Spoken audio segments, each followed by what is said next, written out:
Hello, my name is Elaine Price, and this is my formative discussion video for NU 681.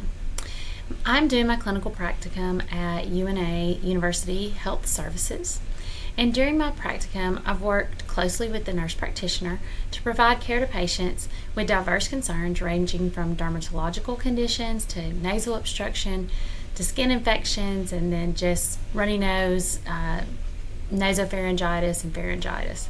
I've had the opportunity to observe and actively engage in collaborative, evidence-based, patient-centered care. In every encounter, I've witnessed the nurse practitioner leading care while also mentoring me through the assessment, diagnosis, and planning process. We performed joint evaluations and collaborated on care decisions.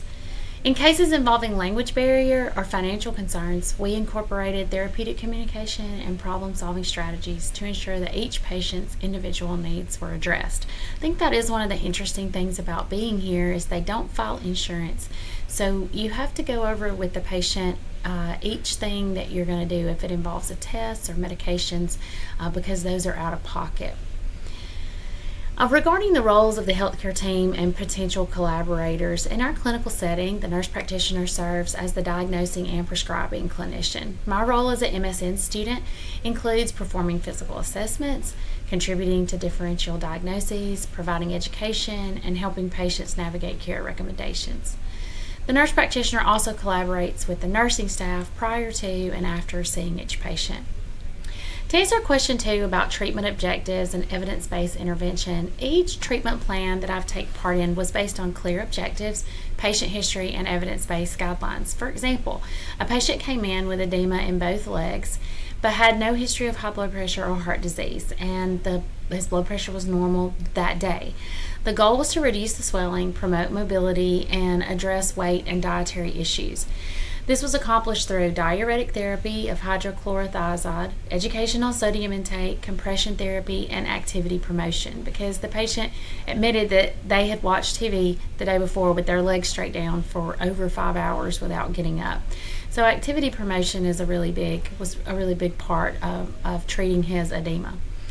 Each intervention that we've used has aligned with the current best practices, and education was personalized to ensure the patient's understanding and compliance. Question 3 about the development of differential diagnosis. With the NP's guidance, we've discussed multiple possible etiologies for each patient. For example, with the edema patient, differentials included venous insufficiency, congestive heart failure, renal disease, or dependent edema from inactivity. And so the physical findings supported the dependent and the history supported the dependent edema from inactivity. To answer question 4 about the application of pathophysiology in assessment and evaluation, I've used knowledge of pathophysiology throughout to inform my assessments and planning. With the edema patient, understanding of fluid balance, the role of sodium and water retention guided both the medication use and the non-pharmacological recommendations. Had a patient that had folliculitis, knowledge of how hair curvature and friction contribute to follicular inflammation, and help me explain the rationale for the different hygiene changes that we recommended. Patient that had a deviated septum, anatomical deviation of the nasal septum and its impact on airflow, helped frame patient education and the referral process.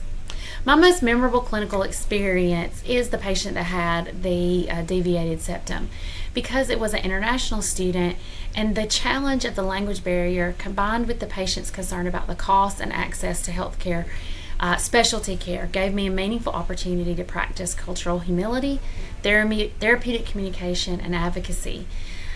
Because of his limited English proficiency, we used his phone with what we were discussing to show him what we were trying to explain.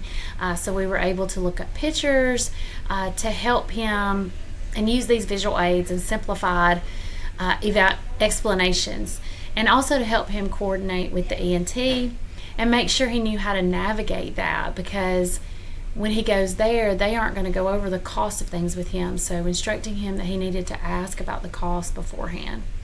His relief and appreciation reminded me of the human side of being a nurse and being an advocate, and the importance of addressing the social determinants of health.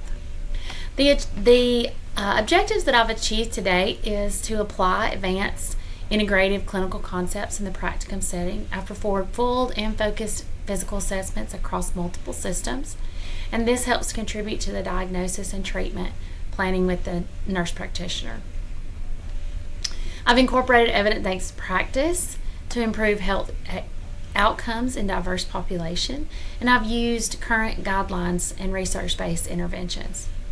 I've also collaborated with other professionals to improve health outcomes and participated in interprofessional care through referral to the ENT. And also, of course, planning follow-up with primary care providers and specialists.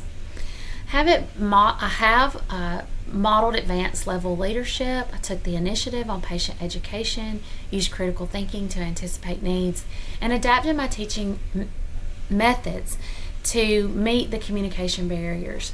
Also supported equitable care by discussing transportation with some of the international students and the cost that are involved in the different areas of healthcare that we are referring them to.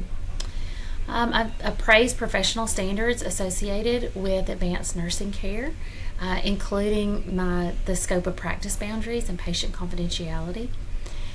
And I've also developed an evidence-based teaching learning strategy. I've employed technology, visual aids, verbal repetition, and keeping my instructions simple and tailored to each patient's learning style and health literacies.